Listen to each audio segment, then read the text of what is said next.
couple days ago, me and my cousin bought this Kawasaki Bayou, and we traded it for a go-kart and this Chinese pit bike. And in this episode, we're going to be taking it from looking like a chopper to a dirt bike. And we also got this SSR 125 motor along with some other parts. And these are the extra forks, along with these handlebars, gas tank, and swing arm. And if we rebuild the 125cc SSR motor, we might put it back on here and build this dirt bike up also. And we also got these supermoto tires. We're gonna go ahead and start taking off the random stuff like the lights, the gas tank, and installing new stuff. And we just found this tag right here that shows exactly what this bike is. And it looks like it's an 86cc air-cooled 4-stroke, obviously. And this thing actually does start up, first kick every single time, and it runs pretty good. So we'll go ahead and show you guys.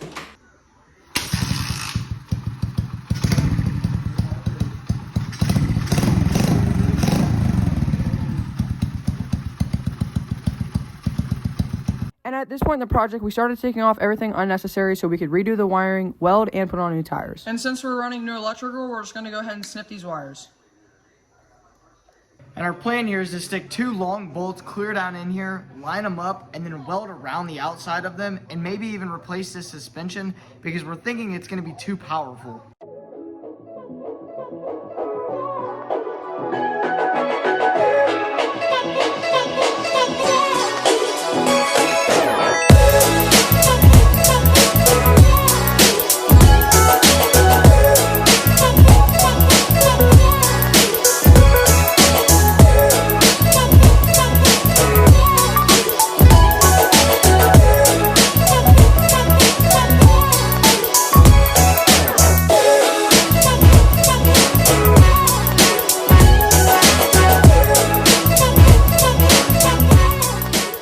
Okay, so it's now the next day, and we're gonna go ahead and throw on these supermoto tires that we were talking about yesterday, because this one is flat and the front one is like a bicycle tire.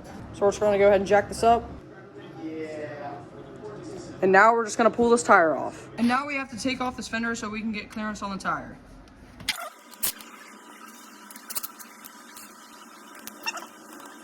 And now we're finally getting this wheel on, and we actually moved both spacers to the other side and added a bunch of washers to space out the fork in the tire. Pressing on the bearing too much. Feel that? That's a lot better. Oh yeah, that's 20 times better. And after we got the tires on, we put a rod into the subframe and we started the welding. And we're gonna be using this nut as a spacer. And we're gonna go ahead and tighten these down, and then my dad's gonna come around and weld this. And this is how high the bike sets, and it actually sets a lot higher than we thought it was going to. But we're gonna go ahead and get it welded up.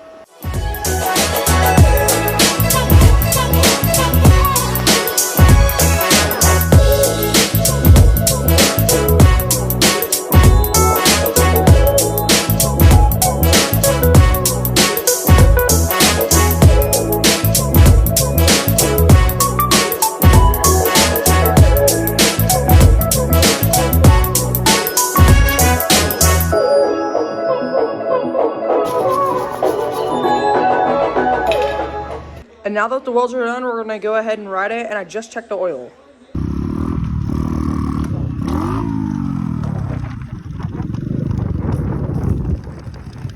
Let's try this again.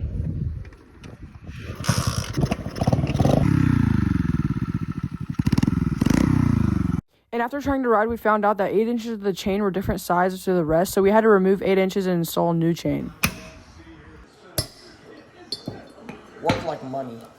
We finally just got our 2 master links installed, and there's about 8 inches of new chain on here. And once our new chain was on, we were able to ride it, and it was properly tightened. And the last thing we had to do was order new plastic, so we had to wait 10 days for them to come in. It just arrived, so we can go ahead and start putting it on the bike to final it up. And this seat has 2 of these tabs right here, and there's 2 tabs on the frame, so this goes right up. And with the seat being on, we're just going to go ahead and get this rear fender on, and then we're going to worry about everything else.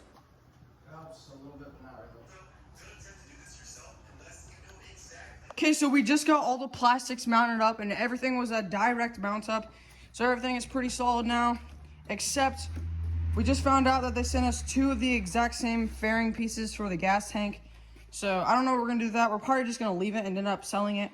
how it is because it still looks way better than what it did before we had the plastics. And as you guys can see, we do not have the pit bike anymore because we just sold it for $200 this morning, and we're going to be taking the money from that and we're going to be buying a sandblaster and everything for powder coating. You guys stay tuned for upcoming YouTube videos because we're going to be rebuilding this blaster and the 450R because this also needs to be rebuilt.